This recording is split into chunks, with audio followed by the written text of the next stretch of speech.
Now, Melbourne's small businesses are bracing for another 7 days of heartache as the city enters a week-long lockdown extension.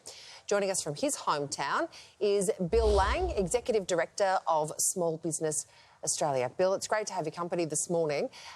Is Melbourne going to remain your hometown, or like dozens of other business operators, are you thinking about leaving?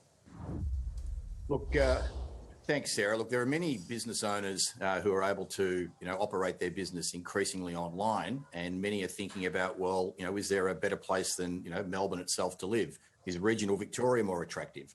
There are a number of others that need warehousing facilities and those sorts of infrastructure, and they're thinking about New South Wales, they're thinking about Queensland. So I'm a Victorian through and through. The Langs have been in Victoria for more than 160 years. So I'll be staying, but there are a number seriously looking at moving out of Melbourne and in fact have already moved interstate. That's sad, isn't it? Oh, it's terrible. Look, it's incredibly sad and it's a great loss. Like, small business people, they're made, they're not born. And so over growing up in small business families, learning how to take risks and employ people and innovate, learn by doing, that experience set, losing them to other states in particular, was going to be a great loss for Victoria. Where do you sit, Bill? I mean, do you support the lockdown? And are you talking to the government about it? And more importantly, do you feel as though you're being heard?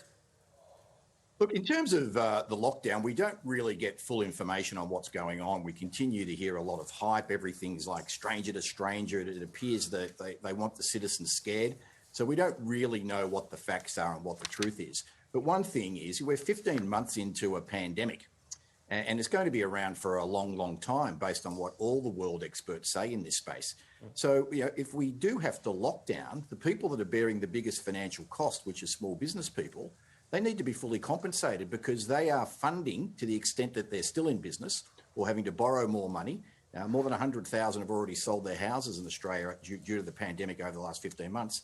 It's coming out of their pocket and in some cases they're walking away. So, look, Tristan, if the government decides that their response is a lockdown, at the very same time, adequate, direct, easy to get financial payments and compensation should be made so that it's not the business owners and their families disproportionately bearing the financial costs, not to mention the significant mental health costs. Yeah. The Victorian government, Bill, announced initially a $250 million support package for small businesses, and then earlier this week it added another couple of $100 million.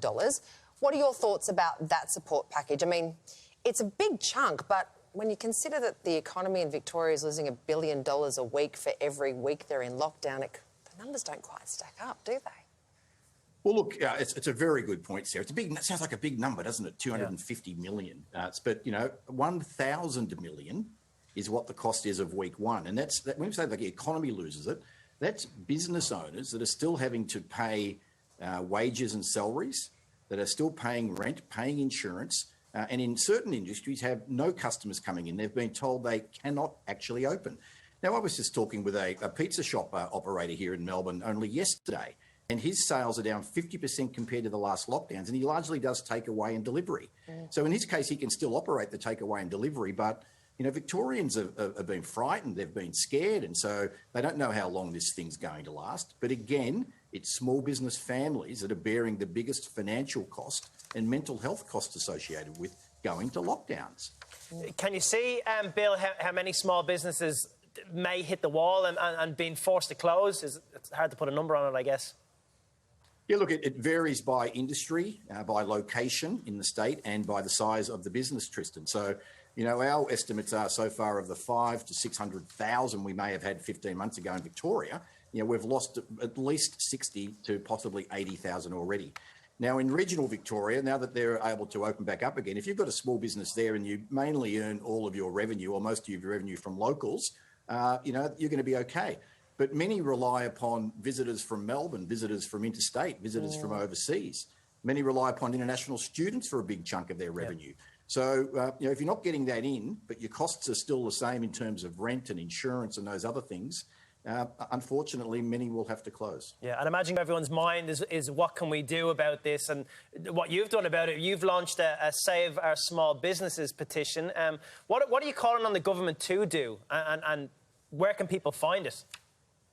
Yeah, look, I think the first thing, Tristan, I want to thank every Australian who's been buying local, who's been supporting their local businesses. And if you're buying things online, think also now about buying from Victoria in the same way we do when there's bushfires and droughts and floods, and we support those very hard-hit businesses in those situations. But in terms of what we're asking the governments for, we're really saying all governments here in Australia, rather than throwing sand at each other and arguing about things, these small business families need direct, adequate and immediate financial assistance. So we've created a petition. It's called Save Our Small Businesses. The website's really easy to remember. It's sosbiz.com.au. We're asking every Australian to come over and show some support, and then we'll be putting the numbers of people and those details in front of all the state and all the federal politicians. It's time for them to get together and save our small businesses. Yep, well done, extremely well said, Bill. We know that small business is the backbone of this great country of ours. Thanks so much for joining us, and make sure you go ahead and sign that petition. Thanks again. Thanks, Sarah. Thank you, Tristan. Stay safe, Bill.